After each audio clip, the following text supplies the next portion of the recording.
Unit 1, Lesson 1. What is a limit? A limit is the intended height of a function.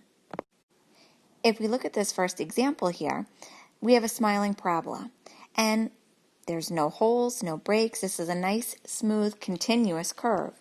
So if we look at the limit as x approaches 6 of f of x, then we're looking at what is the intended height, or what is the y value of this function as we approach our x value of 6 from both sides. So as we approach the x value of 6, we're approaching the height, the y value of 4. As soon as you see the limit part of this, that's what's telling you that we're looking for the value that we're approaching and not actually the value that the function takes on at that x value. The next part of our notation tells us this as x approaches 6, and this is telling us which x value we're approaching. So remember, that's our horizontal axis. This tells us the function that we're working with, and then our solution to a limit is always the y value the function is approaching. So what do I mean that we're not always worried about what the y value is exactly at the point? Limits are two-sided unless otherwise specified. A limit exists if and only if the right-hand limit equals the left-hand limit. So this little plus sign almost looks like an exponent, or a little minus sign, is going to tell us from the left or from the right.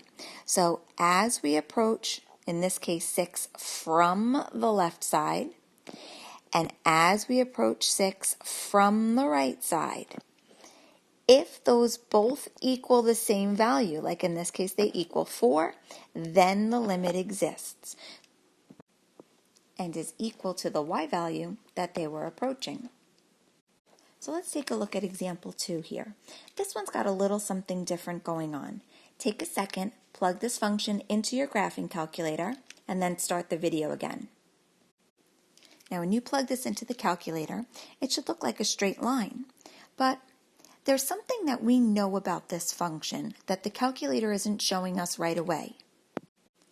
Throughout the year, you're going to hear me tell you need to be smarter than your calculator, and often we are smarter than our calculators. We know that in a rational function, you can't have 0 in the denominator. So the fact that x minus 2 is down here, x can't be equal to 2.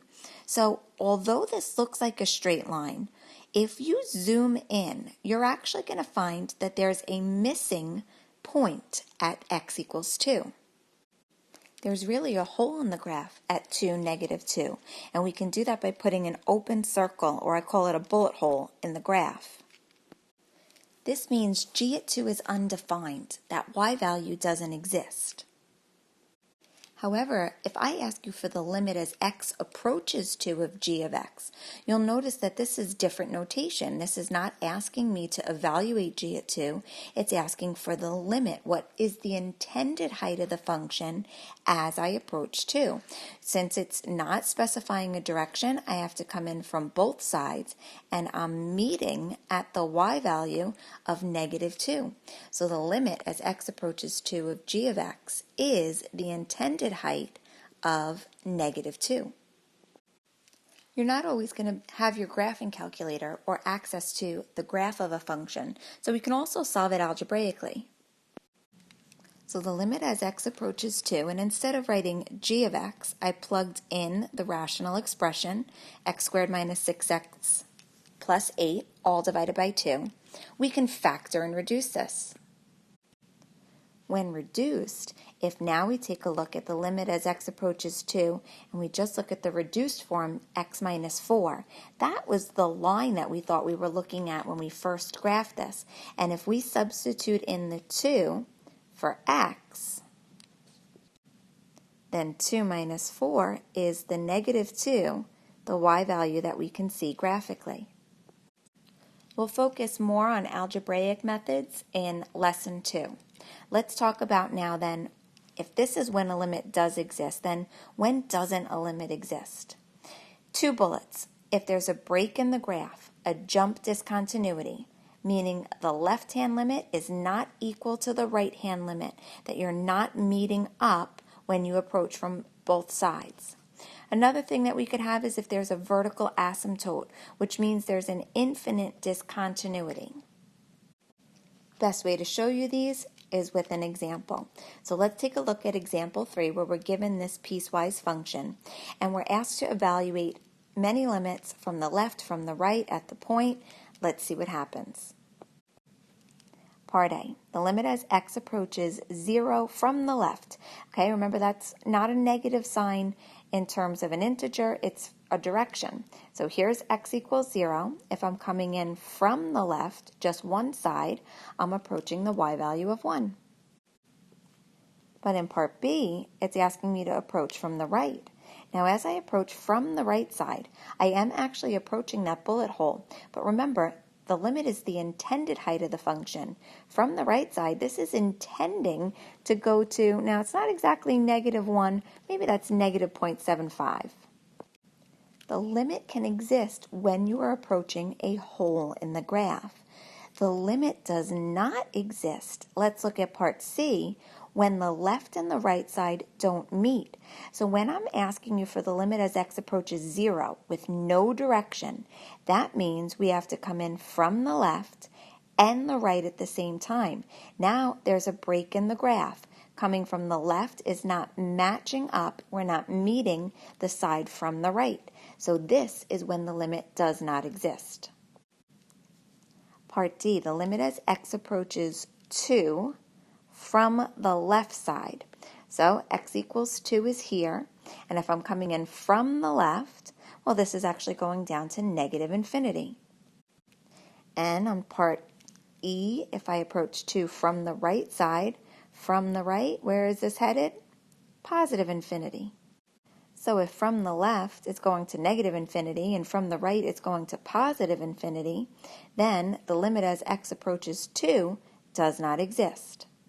Now, there's a little bit of a catch with answering with infinity. To say a limit goes to infinity, you're really saying it does not exist because the limit's supposed to be the intended y value of the function. So if it's going to infinity, then it's not actually settling on a y value. Same thing with -infinity. An acceptable answer for this would also be does not exist. The nice thing about answering with infinity or -infinity is it's more descriptive of what's happening in the graph. If I didn't have the graph to look at and I only knew that the limit from the left went to -infinity and the limit from the right went to positive infinity, well then I would know that there was an asymptote there, something causing this to shoot to positive and negative infinity. Let's look at part G. Now we're looking as x approaches -3. The negative in front of the sign is actually the negative number from the left side. So here's -3, but as I approach it from the left side, I don't actually care that the y value is redefined down here. As I approach 3 from the left, the intended height of the function is 4. And as I approach -3 from the right side, it is also approaching the intended height of 4.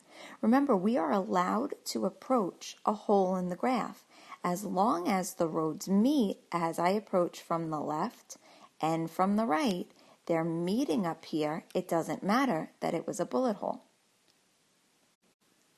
Even when we look at part I, the limit as x approaches -3, since from the left and from the right, both are approaching 4.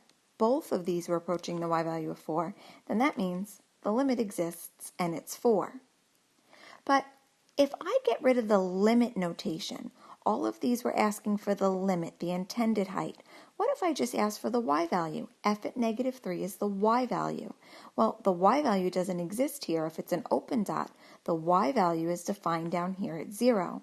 But remember, there's a big difference between a limit and a y value. So if I just want the y value at 0, that's when I care about the closed dot at 1. And if I want the y value at 2, well, that's undefined. If there's a vertical asymptote, then the y value is not defined. I want to just talk quickly about, even though it's not one of the examples here, if this was a closed interval where -6 was the end point of the graph, I just want to make a point that this limit would exist from the right only. It would not exist at -6, and it would not exist from the left. So just to be clear, the limit as x approaches -6 from the right side, that's 2. There's a road from the right. The limit as x approaches -6 from the left side doesn't exist. There's no road from the left. And the limit as x approaches -6, which is implied as a two-sided limit, does not exist because it does not exist from two sides. You're not always going to have a graph given to you. Let's take a look at example 4 here in this piecewise function. Let f of x equal x minus 2, which is a linear function for all values x less than 0, and the parabola x squared when x is greater than or equal to 0. Part A wants to know what's the limit as x approaches 0 from the left. So if we just take a look at this graph from the left of 0, well, those are going to be the values that are less than 0. So then the limit as x approaches 0 from the right of our function would be the values that are greater than or equal to 0. So if I want the limit from the left, I'm plugging into x minus 2. 0 minus 2 is -2. And as I approach 0 from the right side, I'm plugging into x squared. 0 squared is 0. So then what is the limit as x approaches 0? Well, if the limit from the left is -2 and the limit from the right is 0, that's right, it means that this limit does not exist because the left-hand side and the right-hand side are different. Part D wants us to sketch the graph of f of x. So x minus 2, well, that's a straight line, but it's only going to exist for the values less than 0. So normally when we're looking at a straight line, we're going to be comparing it to our middle school definition of a line of mx plus b. This is going to start at -2, but we're strictly less than 0, so we're not going to actually include -2. And then the slope is up 1 over 1, except we don't exist in this part to the right. So my up 1 over 1 is going to have to be reversed down 1 to the left 1 in order to start drawing some points. So I have a slope with a +1. There we go, a little bit straighter of a line. And a y-intercept of -2. Then, starting at and including 0, I'm going to be graphing the parabola x squared. So, close dot at 0, 0, because that's 0 squared. And then 1 squared is 1, 2 squared is 4. And it's only the right side of this parabola. Should put arrows on the end. And now I could actually see the break in the graph. The limit from the left side was -2. The limit from the right is 0. So the limit at the point does not exist. Example 5 gives us another type of piecewise function. Notice this one, h of x is a parabola x squared minus 2x plus 1, as long as x isn't 3, and then it's 7 when x is 3. So this is not splitting the domain into two different sides, left and right. It's actually just redefining one point.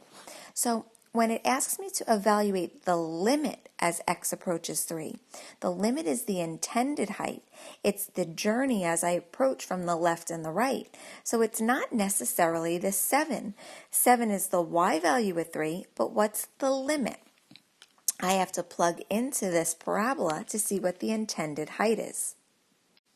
Now you have to start over the summer practicing simplifying without the use of a calculator, because much of the AP exam is non-calculator, and all of this simple math has to be done without the use of a calculator. So you need to cut down on your silly mistakes. Now look at this. The intended height of this parabola is at 4. It's redefined at 7, but this is not asking for the y value, it's asking for the limit, so the limit is 4. That means there's a bullet hole in the graph at 3, 4 that's redefined at 7. So if I'm going to sketch the graph, Maybe I'll make a table of values to plot a few more points. I already know at 3 it's 4, but if I were to plug in 0, I would get 1. If I would plug in 1, I get 0. If I were to plug in 2, I get 1 again. So now I can plot my points here. 0, 1, 1, 0, 2, 1. And then I know I've got the hole in the graph. And I also just know a smiling parabola has a positive x squared term, so I can kind of fill in the general shape of this graph. But I can see now that the limit exists. The roads meet as I approach the x value of 3. One misplaced point does not mean that the limit doesn't exist, as long as from the left and the right are meeting. Sometimes we're going to have to analyze a limit using a table of values. So let's look at example 6. Use the function f of x equals e to the x minus 1 over x. And part A asks us, using our calculator, set up a numerical table of values which get arbitrarily close to 0. This phrase, arbitrarily close, is really important when we're dealing with limits. And it's kind of a tricky one. If I want values to get arbitrarily close, I'm not looking for whole numbers. Let's put 0 in the middle of this table here. Now, first of all, look at my denominator. I've got x in the denominator. If x is 0, the y value is undefined. Take a second and plug this function into your calculator and take a look at the table of values. Now, I'll give you a hint. Don't write this table down. I'm going to wind up erasing it because I want you to just look at it. Looking at this table that's increasing by 1s, I'm not getting arbitrarily close to 0. Let's just take a look at the values to the left and to the right of 0. If I'm trying to figure out if this limit exists, I have a pretty wide range here from 0.63 to 1.718. I really have no idea what y value this may or may not be approaching. If you want to get arbitrarily close to 0, let's get rid of these whole numbers. I want to get really close to 0. So maybe I want to look not a whole unit away, but what's going on at 0.0001? What's going on at 0.001? How about 0.01? And then let's mimic that on the other side. Negative 0.0001, and so on. Now, granted, this table is going to take a few seconds to make this time, but now, if you look at this, we're arbitrarily close. Arbitrary means that there's no set reason why I picked 0.0001. I just picked something that was really close, arbitrarily close. And look at the values on both sides now. To the left is 1.0005, and if you look at the values still moving from the right, and then the values moving in from the left, even though this is undefined, does it look like these guys were approaching a specific value? Yeah, 1. The limit as x approaches 0 of e to the x minus 1 over x is 1. Press graph and take a look at a sketch of this function. Again, remember, the graphing calculator is not going to draw the open dot for you, but we have to piece all of our understanding together, knowing that we can't have 0 in the denominator, but our y values are getting closer and closer and closer to 1, because from the left and from the right it's approaching 1.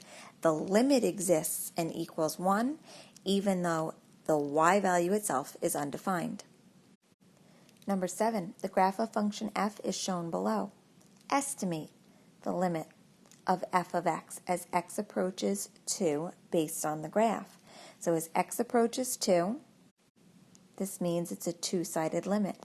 So we have to approach from the left and from the right. Hey, they're meeting. It's an open dot, but that's okay. What's the y value? Well, I don't know, maybe it's like 2.8, 2.75, something like that. We're estimating, so anything that's reasonable is a fine answer. The limit exists even if it's approaching a hole in the graph. Here's one more example with a table. I'm given the table this time. I'm not asked to create it. And if you look at what we want to evaluate, we're looking first for the limit as x approaches 1 from the left side. So here's my x equals 1. But I want to be coming in now from the left side of this. So the y value at 1 is 5, but I really don't even care about that if I'm looking for the limit. The limit is that intended height of the function.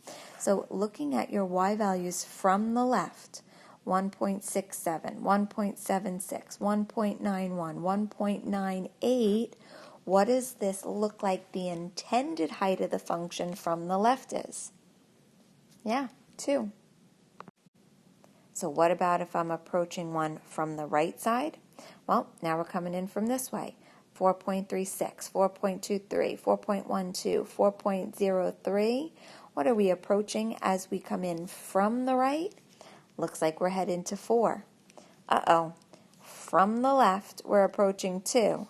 From the right, we're approaching 4. So the limit as x approaches 1 is implying a two-sided limit.